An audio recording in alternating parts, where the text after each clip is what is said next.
Hello guys, তোমাদের সকলকে আমার চ্যানেলে ওয়েলকাম। তো চলো, কৌশিক জ্যোতিকাস ফ্যামিলি ব্লগ নিয়ে চলে এসেছি আবার একটা নতুন ভিডিও শেয়ার করতে তোমাদের সাথে। দেখতেই পাচ্ছ আমরা চলে গেছিলাম তারা মায়ের মন্দিরে। হ্যাঁ, আমাদের সাঁতরাগাছি মোড়ের সামনে এই মায়ের মন্দির বিশাল বড় আর জাগ্রত মা। তো দেখতেই পাচ্ছ এখন আমি পুষ্পাঞ্জলি দিয়ে নিচ্ছি। সেদিন প্রায় নিরামিষ খেয়েছিলাম, খাওয়া দাওয়া করেছি কারণ উপোস ছিলাম না, বাট নিরামিষ খেয়েছিলাম। আমি জানতাম না যে আমাকে পুজোতে বসতে হবে। তো যাই হোক, ঠাকুরমশাই বললেন যে না, আমাকেই স্পেশালি পুজোতে বসতে হবে। তো তাই জন্য অঞ্জলি দিতে বসে বসে ভাগ্যিস ধোয়া জামা কাপড় পরেই গেছিলাম। তো চলো, যদিও বা পুজোর মন্দিরে সবাই ধোয়া জামা কাপড় পরেই যায়, বাট আবার অনেক সময় হয়তো না ভেবেও অনেকেই যায়। তো চলো, দেখতেই পাচ্ছ এখানে টুকটুক করে এগিয়ে আনছে আমার বরমশাই। হ্যাঁ, অবশ্যই এইটা আমাকে নতুন রাজদূত কিনে দিয়েছে। এইটা ছিল আমার দুর্গাপুজোর মহালয়ার দিনে স্পেশাল গিফট ছিল।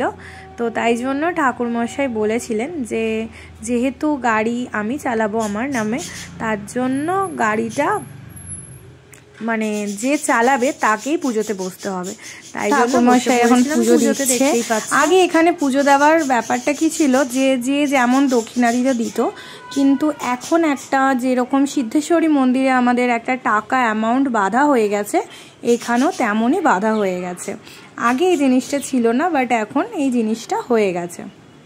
তো যাই হোক, মায়ের মন্দিরে আবারও ঠাকুরমশাই বলে দিল যে আমাকেই পুজোতে বসতে হবে, তাই জন্য সব রকম নিয়ম নিষ্ঠা করেই পুজোটা দিয়ে দিচ্ছিলাম। হ্যাঁ, যদিও বা এটা আমার নতুন কিছু ব্যাপার নয়, কারণ আমি এই নিয়ে 6 নম্বর গাড়ি আমার। তো যাই হোক, একটা দুঃখের বিষয় আছে, একটা এর আগের ইয়ার গাড়ি কিনেছিলাম, বাট একটা প্রবলেমের জন্য তখনই সেই গাড়িটা আমাকে বিক্রি করে দিতে হয়েছিল। দিয়ে গাড়ি ছিল না এমনটা নয়, গাড়ি দিয়ে ওই গাড়িটা দিয়ে আমি পুরনো একটা সেকেন্ড হ্যান্ড গাড়ি কিনেছিলাম।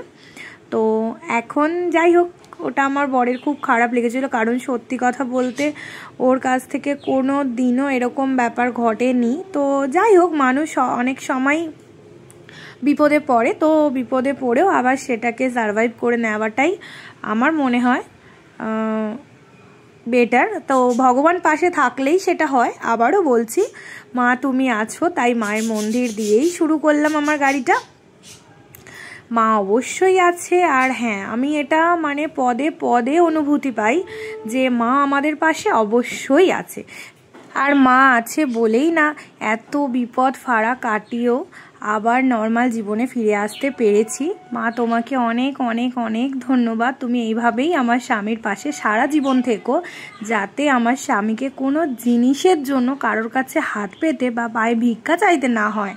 তো যাই হোক, আমি এটুকু মনে করি যাতে আমিও না কারোর কাছে ভিক্ষা চাই, আর কেউ আমার কাছে ভিক্ষা চাইতে আসলে যেন তাকে সাহায্য করতে পারি, তাতে যাই হয়ে যাক না কেন। আর আমি এরকম সাহায্য অনেক ভিখারিকেই করে থাকি। তো যাই হোক, সেটুকু নয় নাই বললাম, কিন্তু কিছু কিছু সময় বলতে ইচ্ছা করে, কারণ ভিখারিদের তো লজ্জা থাকে না। আমার নিজের লজ্জা হয়েই বা লাভটা কি হবে। তো চলো, আবারও যদি ভিখারি ভিক্ষা চাইতে আসে নিশ্চয়ই আমি হেল্প করব। তো এইভাবে ভগবান আমার পাশে থেকো, যাতে সমস্ত বিপদ মুক্ত হতে পারি, আর এইভাবেই এগিয়ে যেতে পারি, আমার স্বামীর পাশে থাকতে পারি,